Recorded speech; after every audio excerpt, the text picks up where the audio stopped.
Dialogue entre un médecin et son patient qui a décidé d'arrêter de fumer. Quelle est la relation avec le cancer ?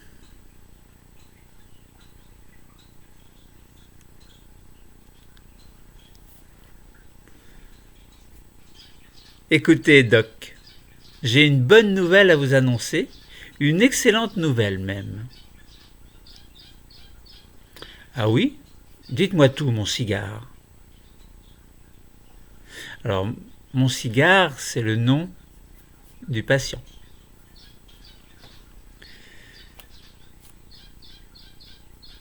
Bertrande m'a proposé de vivre avec elle.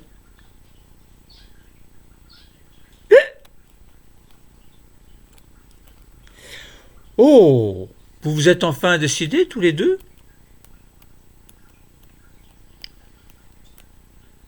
Mais ce n'est pas tout, docteur. Depuis hier, j'ai arrêté de fumer. 20 cigarettes par jour, c'était quand même beaucoup. Ne trouvez-vous pas ?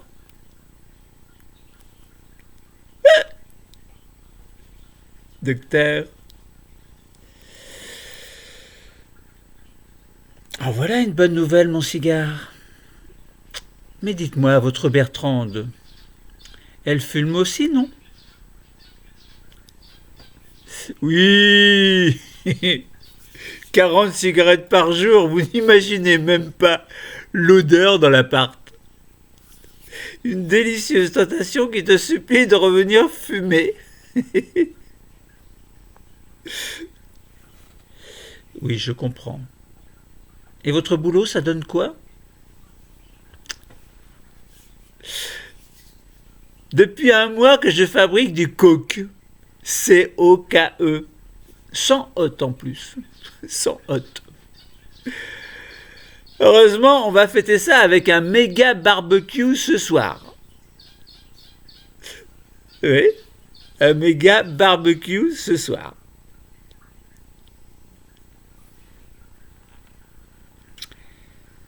Ça ne présage rien de bon. Tout ça, mon cigare. Oui, je risque de sentir le griller à la fin de la journée. Vous avez raison, Doc. Entre la clope, mon boulot et le barbecue, je ne m'en sors plus. Et d'autant plus que j'ai arrêté de fumer hier, ça me stresse. Mon cigare, il faut que je vous parle. Installez-vous sur le matelas, s'il vous plaît. Mais que se passe-t-il, Doc ? Vous m'inquiétez, là. Vous connaissez, mon cigare, le nombre de personnes mortes par an à cause du tabac ? Mon cigare, vous connaissez ? Bon, 10 ? Peut-être 30. Je sais pas. 10 ou 30, ça me paraît bien. Docteur. Plus de 60 000. Vous êtes sûr, Doc ? 60 000 ? Oui, bien que le tabagisme soit plus important chez les hommes. Il devient de plus en plus fréquent chez les femmes depuis les années 1990 à peu près. Je connais déjà tout ce blabla, Doc. Et c'est bien pour ça que j'ai arrêté de fumer. C'est bien, non ? 70 à 80% des cancers du poumon sont dus au tabagisme. Et plus on fume, plus on a de chances de développer ce cancer. De plus, plus le nombre de cigarettes consommées par jour est important, plus on a des chances de développer un cancer du poumon. Votre Bertrande a donc à ce stade 30 à 50% de chances, ou on va plutôt dire de malchance, de développer un cancer. C'est logique, Doc. Mais pourquoi le cancer ? On pourrait très bien développer une autre maladie. Hein, docteur ? Vous souvenez-vous de vos cours de biologie, mon cigare? Oui, vaguement, des cellules quoi. Bon, c'est pas des cellules de prison, hein, mais c'est des cellules qu'on a dans le corps. J'ai pas trop compris, mais je crois que je commence à comprendre. Oui, exactement. Elles sont composées d'une membrane, ces cellules, d'un cytoplasme, d'un noyau, comportant des chromosomes, lesquels sont également constitués de gènes. Ah oui, je me souviens qu'à l'époque, je comprenais rien du tout. Mais dites-moi, Doc, vous voulez revenir où exactement? Moi, je ne cours aucun risque, c'est Bertrand qui me l'a dit. Puis en plus, j'ai arrêté de fumer hier, je crains rien. Hein, Doc? Je vois mon cigare. Voyez-vous, la cigarette est composée de benzopyrène, qui deviendra ensuite du BPDE. BPDE. Cette substance agira avec un type de nucléotide de l'ADN que l'on appelle la guanine. Cette substance réagira avec un type de nucléotide qu'on appelle la guanine et le gène P53 comportant cette guanine pourra alors subir des modifications et ainsi être muté. Plus on est exposé au benzopyrène et plus le BPDE modifiera les guanines dans les cellules. Vous comprenez mon cigare? Donc chez un fumeur atteint du cancer du poumon, plus il y a de mutations sur le gène P53 et plus le risque augmente. Il y a plus de mutations sur le gène P53 chez un non-fumeur atteint par ce même type de cancer. Il y a plus de mutations sur le gène P53 que, mon cigare, chez un non-fumeur atteint par ce même type de cancer. Ouais, je vois, Doc. Moi, je comprends pas le lien entre la mutation du gène P53 et le cancer. Pourriez-vous m'expliquer, docteur? Je comprends pas tout, docteur. Voyez-vous, mon cigare, ce gène P53 permet de réparer l'ADN en cas de lésion. Mais si ce gène est muté, il devient inactif et donc les lésions ne sont pas réparées. Et alors? C'est qu'un morceau de chromosome, Doc, dans une cellule, il ne faut pas dramatiser. Hein, Doc? Ça sert à rien de dramatiser. Erreur, mon cigare. Chaque cellule deviendra alors moins résistante face aux agents mutagènes, responsables des lésions de l'ADN qui ne pourront pas être réparées. Mais sinon, Doc, elle fait comment cette protéine P53 pour réparer l'ADN en temps normal? Vous voyez ce que je veux dire, Doc? Elle fait comment? Eh bien, voyez-vous mon cigare, lorsque le génotype est endommagé par des lésions, la protéine P53 induit la transcription du gène P21. Ce gène empêche la cellule de se diviser à nouveau et ainsi de former de nouvelles cellules différentes. La protéine P53 induit aussi la transcription du gène P53R2 qui code une protéine de réparation de l'ADN. Si les lésions ne sont pas réparées, le gène P53 déclenche la mort de la cellule. De plus, plus l'exposition sera intense, plus la chance de survie de la cellule sera réduite et plus ces protéines seront sécrétées. Et c'est le gène MDM2 qui code une protéine qui induit la dégradation de la protéine P53.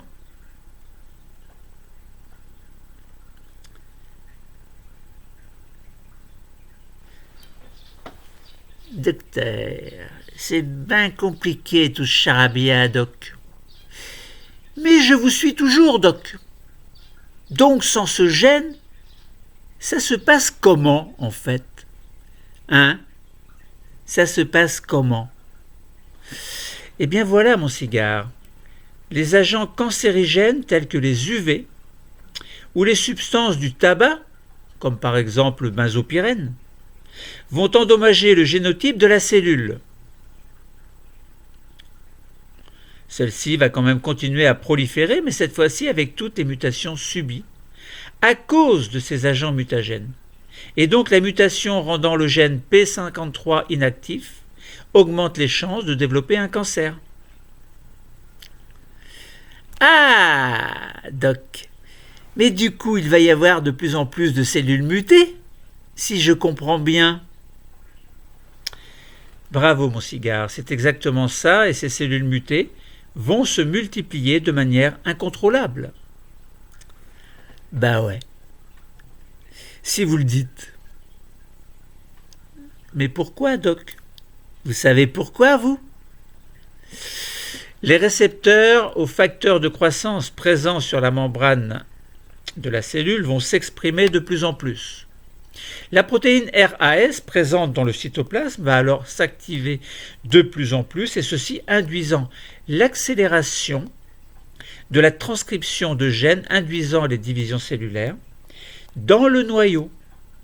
La cellule mutée va proliférer à toute vitesse. Et ça va donc créer un gros tas de cellules toutes dégoûtantes, mutées. C'est ça, docteur? Hein?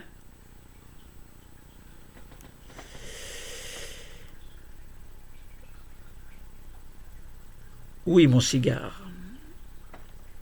Vous avez bien compris, et c'est ce qu'on appelle une tumeur. Mais il faut que de nombreux autres gènes soient altérés avant qu'une cellule n'acquiert la capacité de proliférer de façon indéfinie et incontrôlable. Oh, vous me faites peur, Doc. J'ai peur. Dans le cas du cancer de l'utérus, par exemple, les cellules cancéreuses restent tout d'abord cantonnées dans l'épithélium du col de l'utérus. Le cancer est non invasif.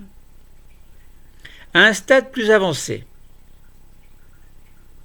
certaines cellules cancéreuses commencent à quitter l'épithélium. Le cancer devient invasif.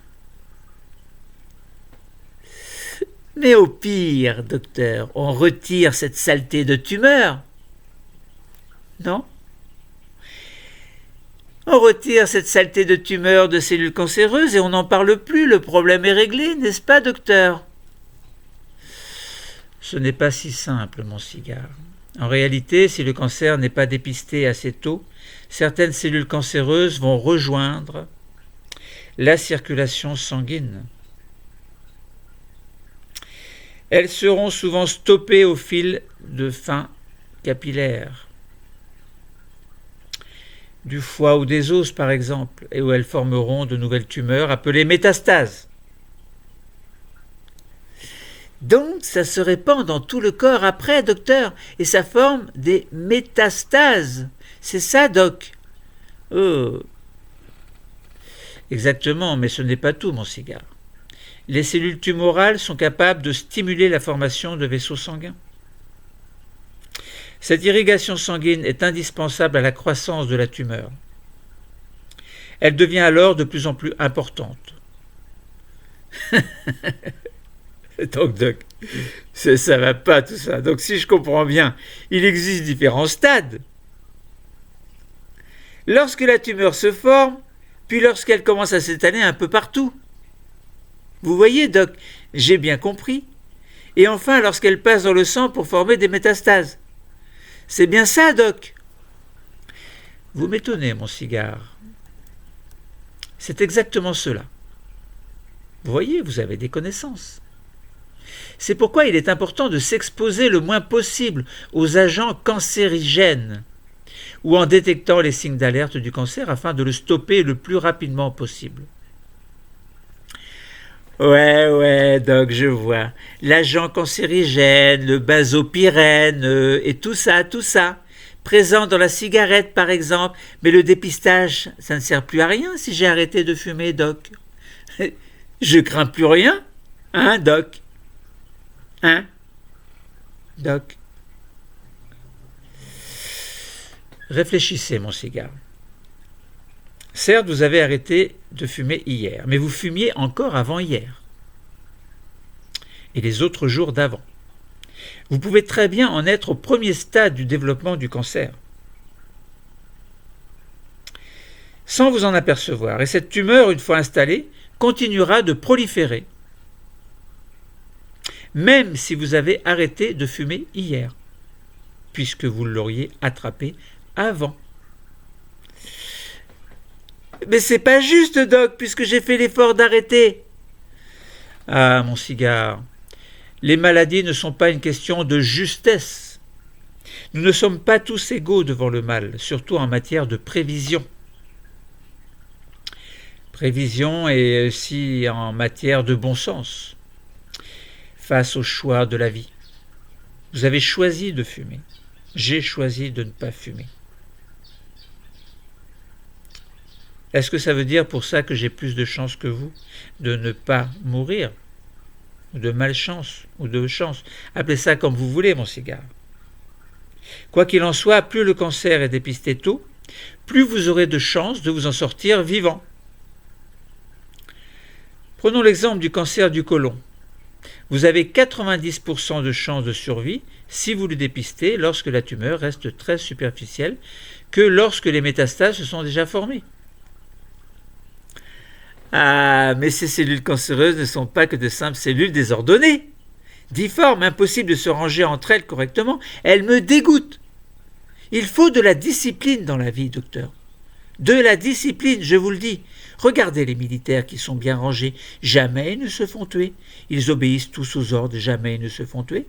Jamais. Vous avez parfaitement raison, mon cigare. Peut-être. Pour les militaires, pour ce qui est des militaires, nous pouvons ou nous pourrons en discuter une autre fois. Mais en plus de cela, elles possèdent, ces cellules, des particularités effrayantes. Pourquoi, docteur? Ce sont des monstres qui sont dans notre corps comme des parasites, qui nous envahissent comme des extraterrestres, comme des petits hommes verts, docteur. J'ai peur, docteur. Contrairement aux cellules normales, elles arrivent à se diviser indéfiniment, mon cigare. Elles continuent quand même à se diviser au contact de cellules voisines et peuvent migrer vers d'autres tissus. Docteur, l'heure est grave. Et vous venez de m'ouvrir l'esprit, je viens de prendre conscience de quelque chose que vous m'avez fait découvrir. Je vais foncer faire des examens. Je vais quitter Bertrande. Je vais la quitter si elle n'arrête pas de fumer. J'ai pas envie d'ingérer son benzopyrène pour avoir le cancer, puisque moi j'ai arrêté. J'ai pas envie d'avoir le benzopyrène.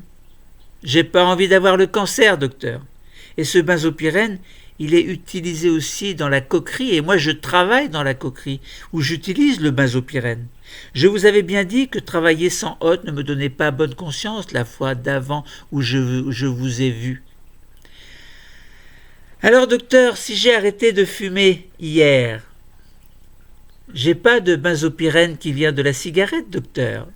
Mais le benzopyrène de mon travail, je peux pas l'arrêter. Alors docteur, et peut-être que je peux continuer à fumer, puisque de toute façon, dans la cigarette ou dans mon métier, il y a du benzopyrène. Autant concilier les deux. Et en plus, j'avais décidé peut-être d'arrêter l'alcool, mais ça sert à quoi d'arrêter l'alcool? C'est comme les vaccins. Ça sert à quoi un vaccin? Ça sert à quoi?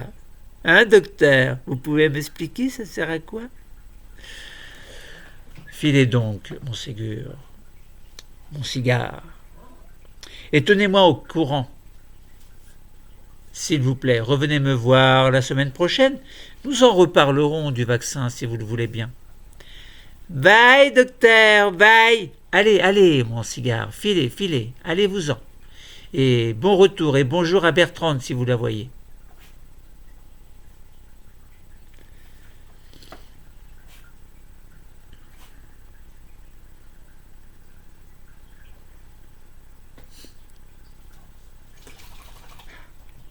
Il fait chaud.